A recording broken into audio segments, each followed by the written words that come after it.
Olá, meus amigos e minhas amigas, tudo bem com vocês? Eu sou Gustavo Eugênio do CGE Consultoria e Estudos Jurídicos e hoje, pessoal, eu estou aqui de volta para continuar a minha série de vídeos para o concurso do TRT São Paulo, a parte de oficial de justiça. E hoje, pessoal, eu vou conversar com vocês sobre depósito recursal da Justiça do Trabalho. Mas antes de mais nada, pessoal, se você ainda não se inscreveu no nosso canal, não perca essa oportunidade. Se inscreva no nosso canal para que toda semana você receba conteúdo novo. Para você que está inscrito, você já sabe que toda terça e quinta tem conteúdo novo de direito do trabalho e processo do trabalho. Se você já gostou desse tema de hoje, se você acha esse tema relevante, depósito recursal, aproveita, dá um like nesse vídeo e compartilhe também esse vídeo para que possa ajudar outras pessoas a conhecer depósito recursal e a parte de processo do trabalho. Pessoal, vocês que não estão acostumados, para aquele grupo que não está tão acostumado assim à atuação trabalhista, à prática trabalhista, a partir do momento que o juiz ele prolata a sentença e dá aquela decisão, provavelmente alguma das partes estará inconformada com aquela sentença.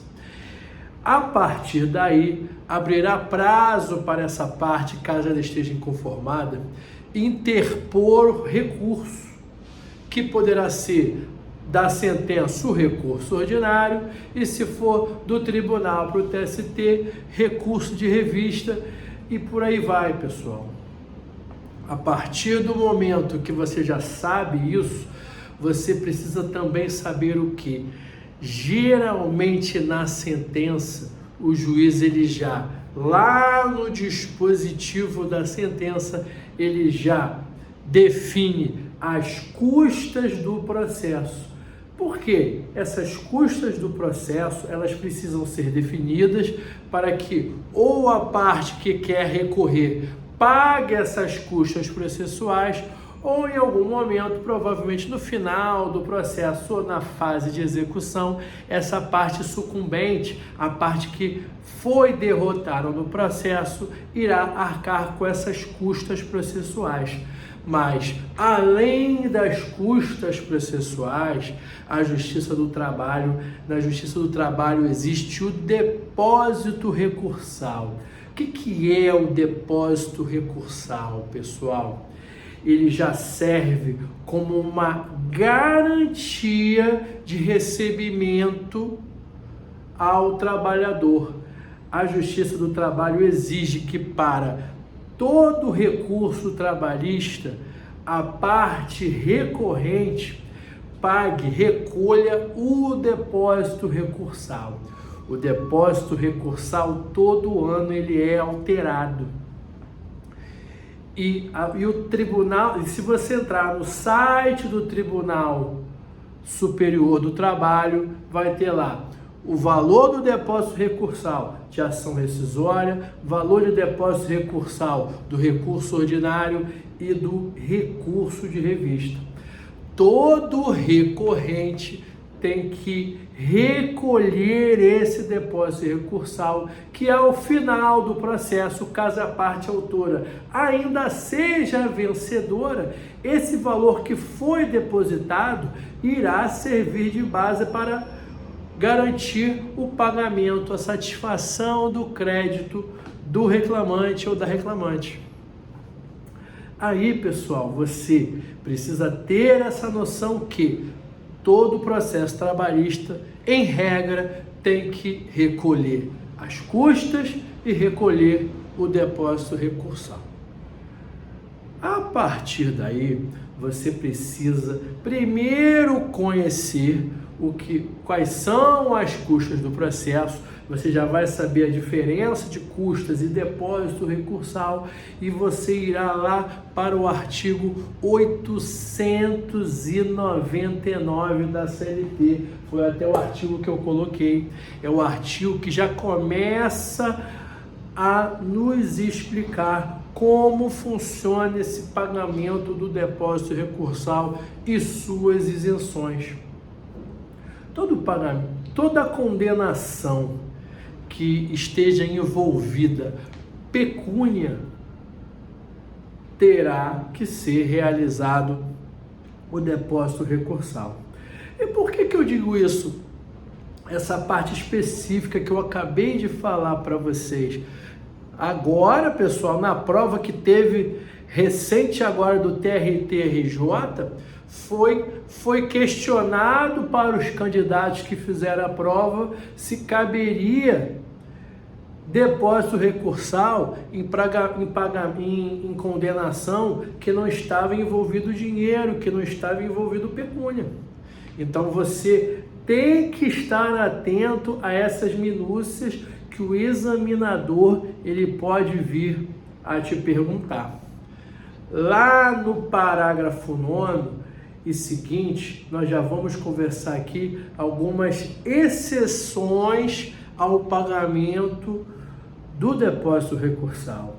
E começa lá no parágrafo 1º, lá no parágrafo 9º, pessoal. O parágrafo 9º nos diz o seguinte: será recolhido pela metade o depósito recursal nos seguintes casos: empresas sem fins lucrativos, empregadores domésticos e microempresa, empresa de pequeno porte e microempresa individual.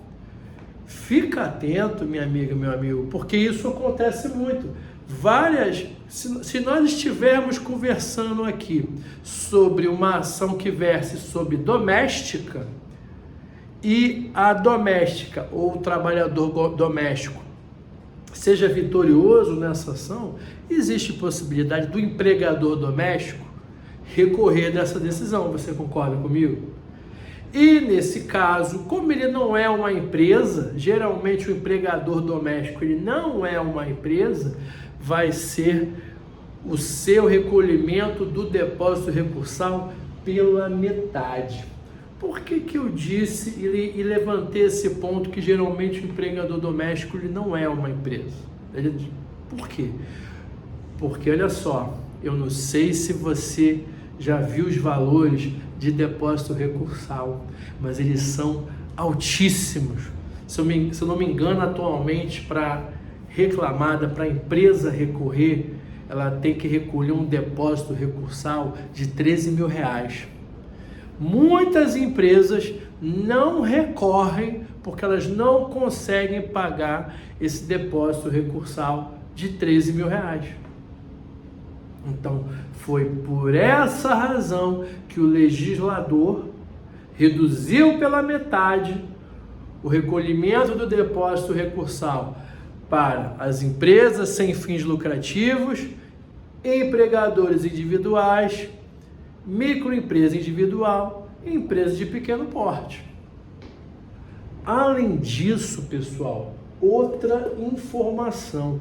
O parágrafo 10º do artigo 899 da CLT, minhas amigas e meus amigos, ele nos trouxe aqui algumas hipóteses de isenção do recolhimento do depósito recursal.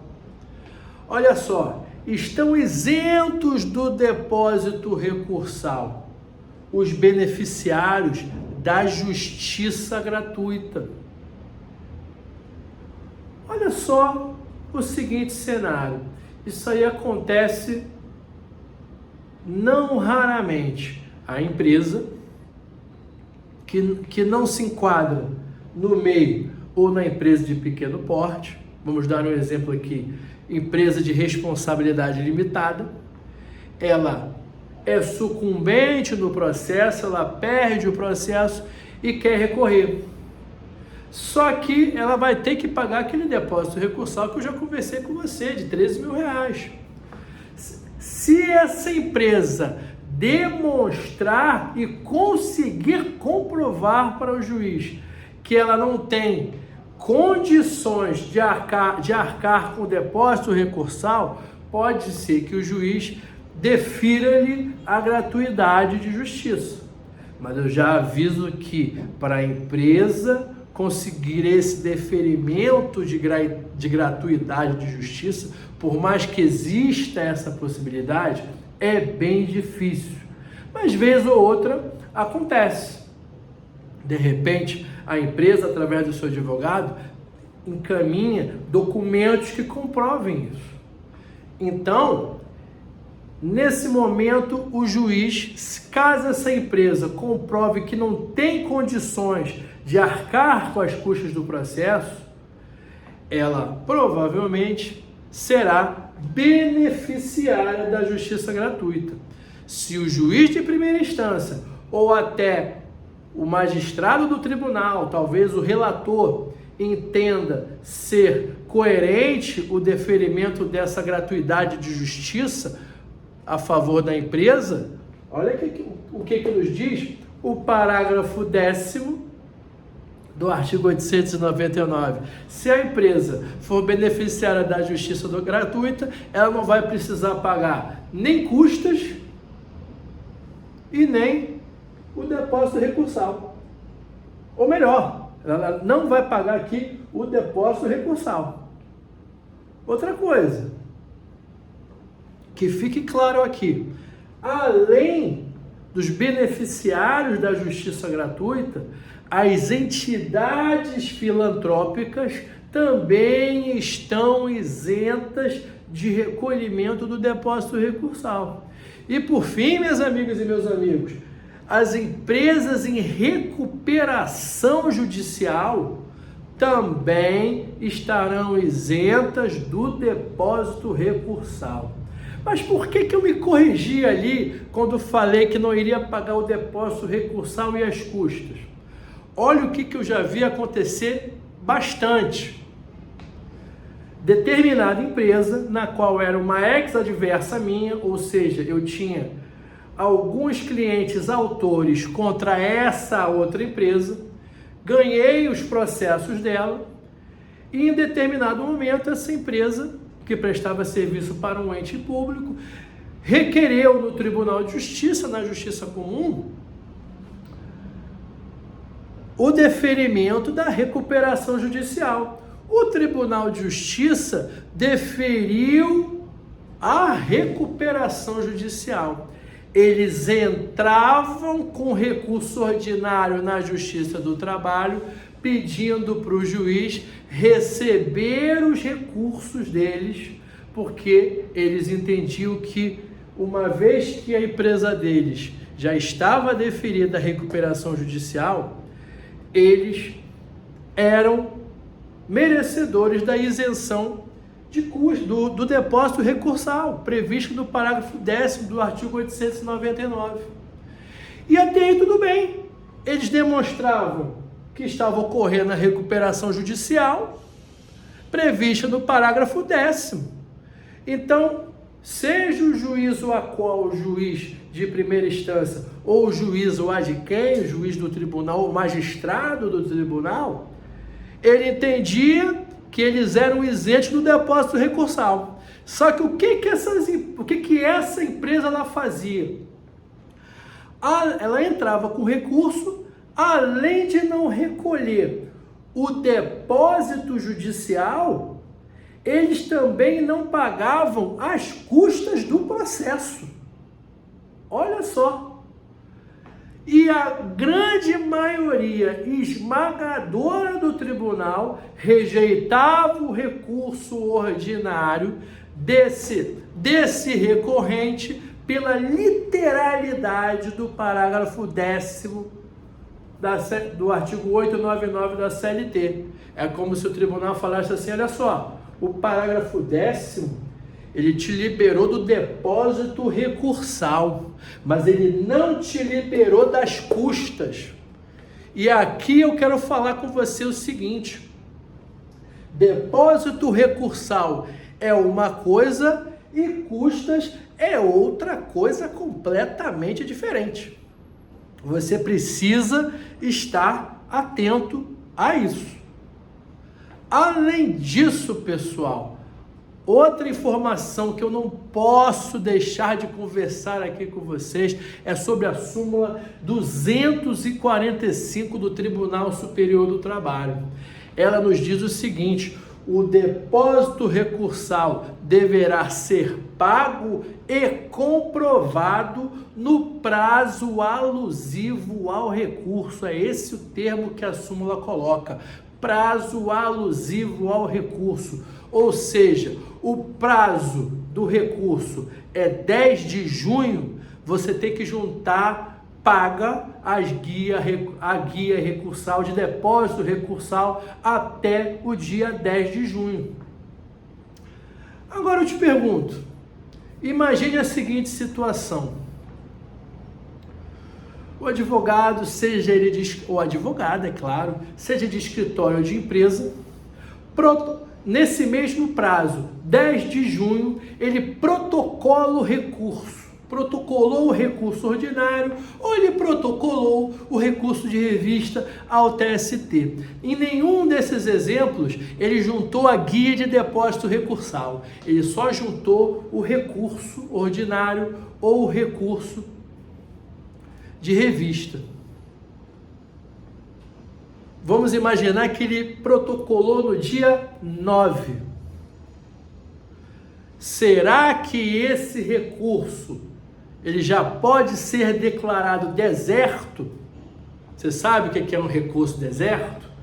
Recurso deserto é quando não está preenchido um dos requisitos de admissibilidade recursal, que é o pagamento das custas e do depósito recursal. Quando chega lá no tribunal e verifica-se que não tem o pagamento do depósito ou das custas daquele recurso, aquele recurso é declarado deserto. E nesse caso, o prazo era no dia 10, ele protocolou o RO, recurso ordinário, ou RR, recurso de revista, no dia 9. Será que pode ser declarado deserto? Não pode ser declarado deserto neste momento. Por quê? Com base na súmula 245 do TST, ele tem até o dia 10 de junho, até o final do expediente, para juntar a guia recursal e de custas do processo. Ele pode muito bem protocolar esse recurso no dia 8 ou no dia 9, por qualquer motivo que seja, e isso acontece, tá? Isso não é tão raro assim, ou como diz um comentarista esportivo do Sport TV, é raro, mas sempre acontece. Ele pode protocolar no dia 8 ou no dia 9, e lá no dia 10, às 23 horas e 50 minutos, protocolar a guia de recolhimento do depósito recursal paga junto com as custas do processo. Porque no prazo alusivo ao recurso, é isso que o Tribunal Superior do Trabalho ele fala. É normal, é lógico que geralmente quando a empresa, através da advogada ou do advogado, protocola o recurso, ele já protocola o recurso junto com a guia de depósito recursal e o comprovante de pagamento. Isso é o que acontece quase todas as vezes. Mas vez ou outra pode ocorrer esse exemplo que eu dei aqui para você. Eu estou te dando esse exemplo, por quê? Porque isso acontece e para você perceber o motivo pelo qual os ministros do TST gastaram o tempo dele simulando essa informação, porque vez ou outra isso acontece, e para que isso não seja mais discutido nos recursos. Tudo bem, pessoal? Eu espero que vocês tenham gostado dessa aula, gostado desse vídeo. Peço que vocês deem o like, compartilhem esse vídeo e eu desejo a vocês um grande abraço e até a próxima.